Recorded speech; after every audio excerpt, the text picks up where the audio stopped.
स्वागत है आप सभी का जीके निधि क्लासेस में। आज की क्लास में हम लोग 2 जुलाई 2026 को यूपी टेट के सेकेंड शिफ्ट में जो पेपर हुए थे उसका जो हिंदी पार्ट है उसको देखने वाले हैं।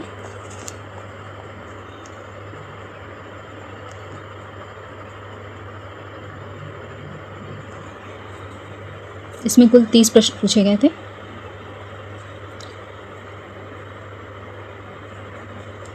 पहला प्रश्न है, अगत और आगत युग्म शब्दों का सही अर्थ है। तो इसका सही आंसर था बुरी गति और आया हुआ। अगला प्रश्न, यह भारतीय सेना है, इस वाक्य में कौन सी संज्ञा है? तो एक समूहवाचक संज्ञा है, इसका ऑप्शन होगा डी। अगला प्रश्न पूछा गया था, श्र का सही वर्णक्रम होगा, तो ऑप्शन बी।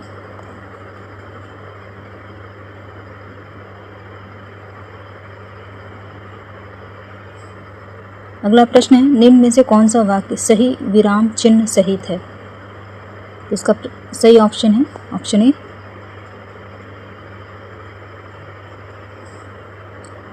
नेक्स्ट प्रश्न है, प्रहार और प्रहर युग्म का सही उचित विकल्प चुनिए। तो इसका सही ऑप्शन होगा बी, चोट और समय। अगला प्रश्न था, किसी ने घायलों की सुध तक नहीं ली, इस वाक्य में निपात को चुनना है। निपात होगा तक, ऑप्शन डी। अगला प्रश्न, निम्न में से कौन सा शब्द सही है? तो ऑप्शन सी, विक्रम। अगला प्रश्न है, पूर्ण विराम का गलत प्रयोग किसमें है? तो ऑप्शन ए सही है, क्या तुम ठीक हो, यहाँ पे क्वेश्चन मार्क आएगा। अगला प्रश्न वर्तनी से है, कौन सा शब्द सही लिखा हुआ है? तो इसका ऑप्शन सी होगा, अंतर्राष्ट्रीय। अगला प्रश्न है, समानाधिकरण और व्याधिकरण ये किस व्यय के भेद हैं? इसका सही ऑप्शन होगा ऑप्शन ए, समुच्चयबोधक। अगला प्रश्न, गड़े मुर्दे उखाड़ना मुहावरे का अर्थ क्या है? तो ऑप्शन ए, पुरानी बातें याद करना। नेक्स्ट प्रश्न है, निम्न में से तत्सम शब्द कौन सा है? तो इसका ऑप्शन ए बी होगा, विपाशा।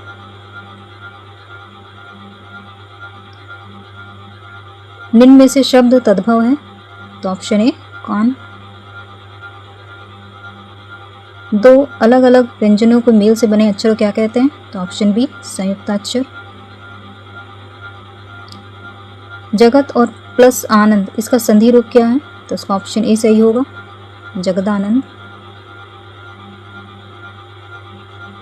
राधा आ गई परंतु श्यामा अभी तक नहीं आई, ये कौन सा वाक्य है? तो एक संयुक्त वाक्य है।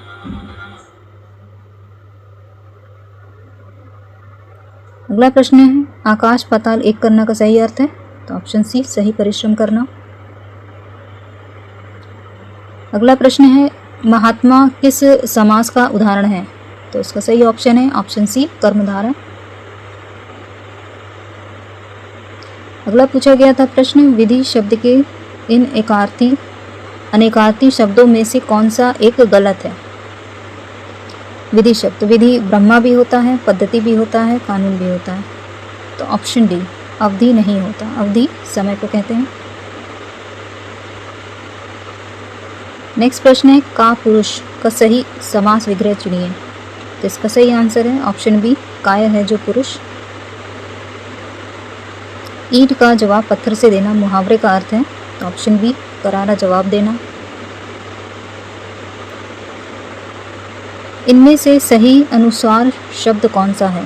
तो ऑप्शन ए, सांगत्य।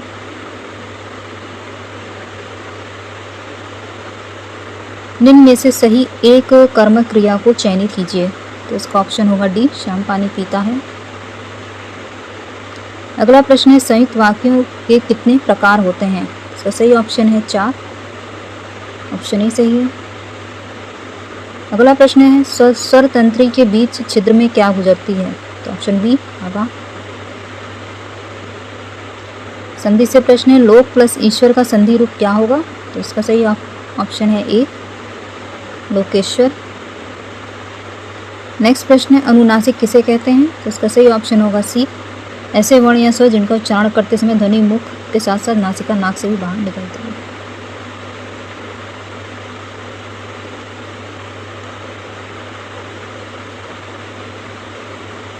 ओके, 58 से लेकर 60 तक ये आपके गद्यांश से पूछे गए थे, गद्यांश पे क्वेश्चन करने थे,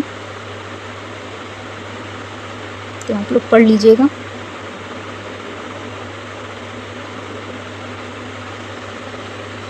कृष्णचंद्र की लोकप्रियता, गद्यांश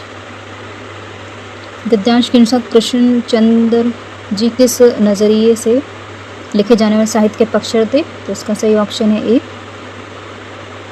अगला प्रश्न है, गद्यांश के अनुसार कृष्णचंद्र किस साहित्य में अनूठी रचनाशीलता के बहुचर्चित रहे, तो ऑप्शन सी उर्दू कथा साहित्य। गद्यांश के अनुसार कृष्णचंद्र की लोकप्रियता के अन्य कारण हैं, तो ऑप्शन डी।